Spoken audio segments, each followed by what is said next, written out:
Hi everyone, Rigby Artho here. This video is about becoming your best self. Right. We'll use an example of someone that is the complete opposite of that. Now, just imagine someone that has lived in the same place all their life. They've never moved. Their behaviour's never changed. What they talk about has never changed. The friends have never changed, and they repeat the same cycles and mistakes. That is someone that is not their best self. They're the complete opposite to their best self. Okay, so you've pretty much got to do the opposite to what they do.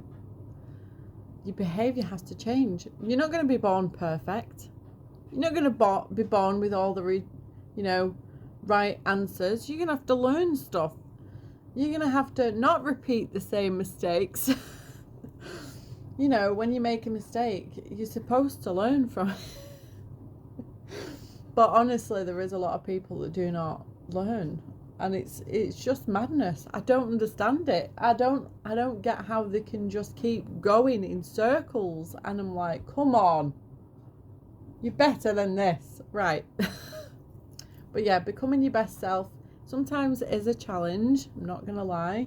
You're gonna have triggers. You're gonna have things to overcome. You're gonna have behaviors to change.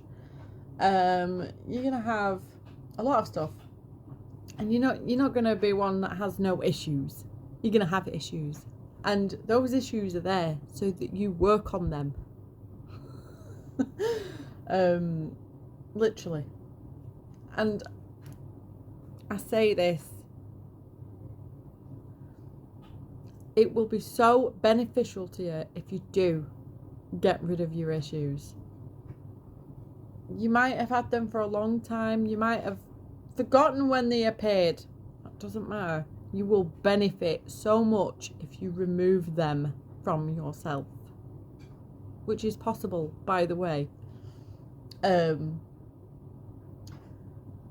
Yeah, for starters, you need to, get rid of the toxicity from your life and from your body and the things that you listen to and everything else. That would be like the biggest, best first step to becoming your best self. And then going from there. Trying to stay calm in all situations, even though it is very difficult sometimes. Not gonna lie, it really is, even for me. But when you're calm, you will do your best. When you're angry, you're not going to do your best. You're going to do something that you weren't supposed to do. Okay. When you're sad, you're going to do something that you're not supposed to do. So don't do anything when you're sad or angry. Okay? Be as calm as possible. As much as possible. And, triggers do actually help you in a way as well, because they're telling you what you need to grow from, what you need to overcome. They're telling you your issues. If you feel triggered, that's an issue right there that you have. It's not someone else, it's one of your own issues. Otherwise you wouldn't have the trigger. The trigger might not be there because of you, but because of something in the past,